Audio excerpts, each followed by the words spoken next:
Have you ever wondered what your favorite authors get up to when they're not writing the books that you associate them with?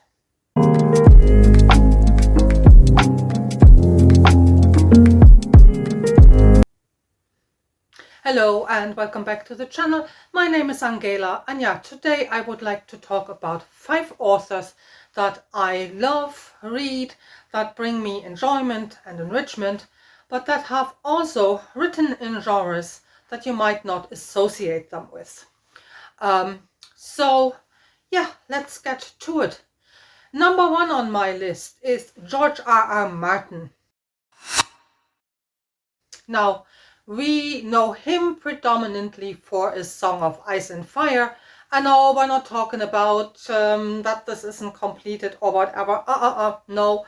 That's what he's known for. But he has also written science fiction. And not just the odd bit of science fiction, but it's actually quite a back catalogue that he has in that genre. I have no idea how many books, but then we also know I can't count. Anything beyond 4 is really dodgy. So it's more than 4 books. Now I think they're going into the 20s or something like that. One of them, which I've talked about before here on my channel, is Sand Kings. Sand Kings is about a young, bored, rich kid who collects, let's say, exotic animals and has something like a private zoo, and then goes to a pet shop where he sees the Sand Kings of the title, which is like a type of insect that build castles out of sand, almost a bit like termites. And he gets very intrigued by them and buys them and then brings them home. And from there, things go very, very wrong.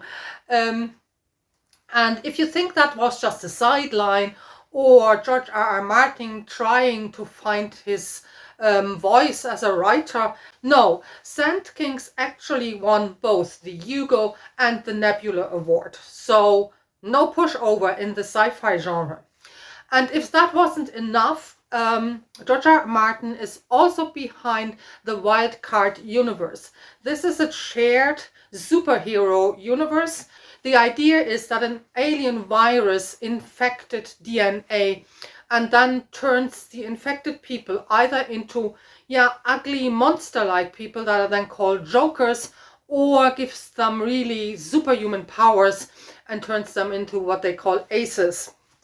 Now there are over 40 authors, some of them really well-known authors, who have written short stories, novellas, standalones, or what's called mosaic novels, so where several authors contribute to the same plot. And again, there are, I think by now, over 30 volumes in that universe alone. And some authors actually tried to get in and were rejected. Like, looking at you, Neil Gaiman. I don't remember anymore if he had done Sandman at that point or not. But George R. R. Martin just said, what have you published? What? Sorry, no, you don't have the necessary experience for that. Goodbye. So not something, again, where everybody got in or everybody could contribute stories, but quite gatekept in a way. So if you're getting a bit fed up waiting for something from George R. R. Martin and want to try his different writing life, then I would say, well, try out his sci-fi or try out the Wildcard universe. Number 2 on my list, again, a very well-known author, Robin Hobb. Yes, she's mostly known for her Realm of the Elderlings novels, but she also has written in a different genre. Now, she also picked a different name for this. Those novels have been published under the pen name Megan Lindholm. Robin Hobb by the name is also a pen name, so neither are her given name. And under that name, she has written urban fantasy. Again, she is actually quite acclaimed for that genre, because her urban fantasy novels were one of the very, very first. Some call her a forerunner, others say, well, they're trailblazers. I would rather go with the later. I would say, yes, they have been influential in paving the way for the urban fantasy genre. I would like to mention two. One is Wizard of the Pigeons. It's a novel set in Seattle.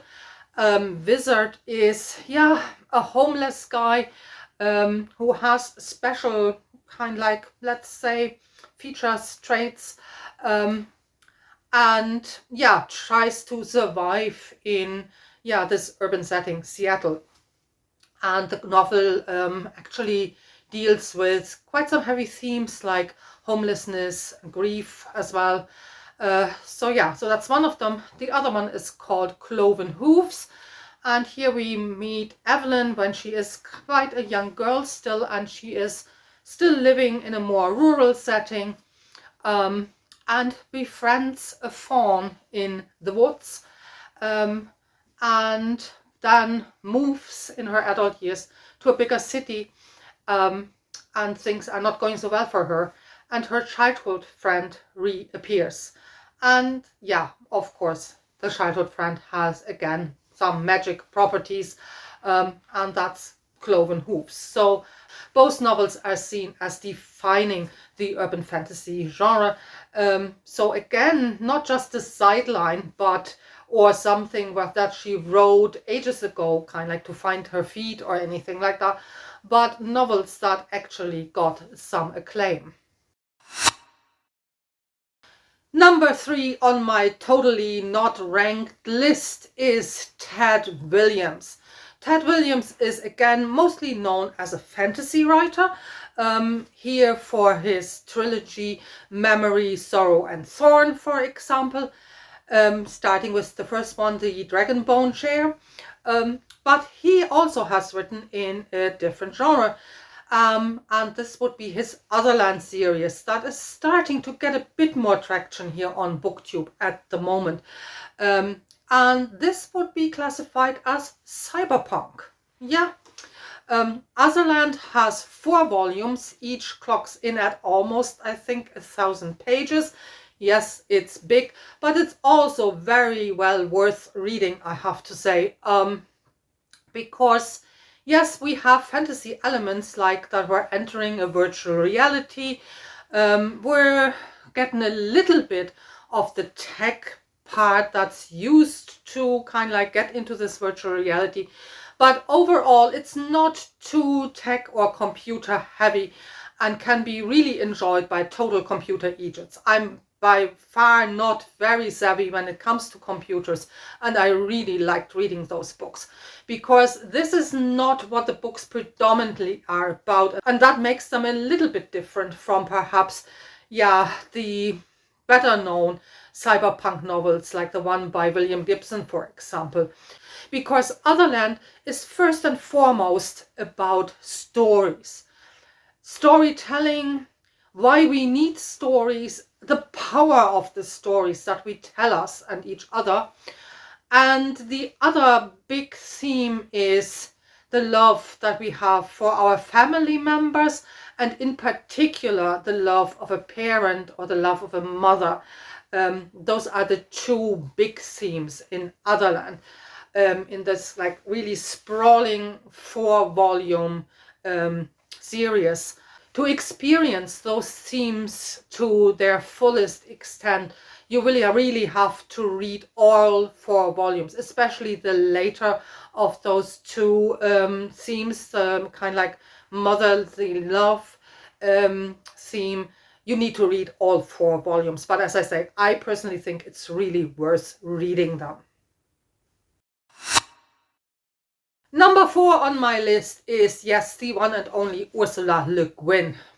We know her as a sci-fi author with The Left Hand of Darkness and The Dispossessed, and we also know her as a fantasy author with Earthsea and the Earthsea novels, A Wizard of Earthsea. But she has also written in different genres, yes. I mean, The Wizard of Earthsea and the follow-on novels already were kind like a departure from normal sci-fi because they were originally meant as young adult novels. Today we actually more group them with her adult novels together. But she has also written picture books. So she has written texts for picture books. So really for small children. There is, for example, the Cat Wings series. There are, I think, 4 or 5 books in the series about, well, as the title says, cats with wings.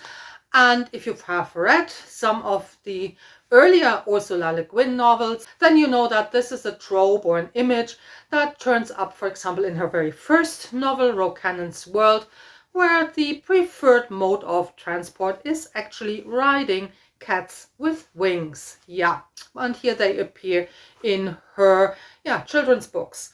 She has also written poetry, and she has written poetry all her life long. Like with the children's books, I think there are 13 or 14 picture books that she has contributed the text to, on the storyline, the plot. And I think there were 4 volumes of her poetry that were published during her lifetime. So both are things that she has written continuously over her really long writing career. So again, they're not one-offs or early forerunners of something, but they are part of her work and kind of like, an integral part of her work that has been there throughout her career.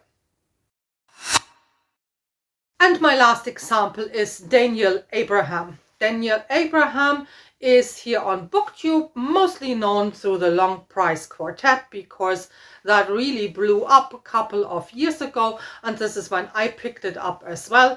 I hadn't read anything by Daniel Abraham before, apart from the very first volume of The Expanse. So Long Price Quartet is fantasy. It's a fantasy series of fantasy novels.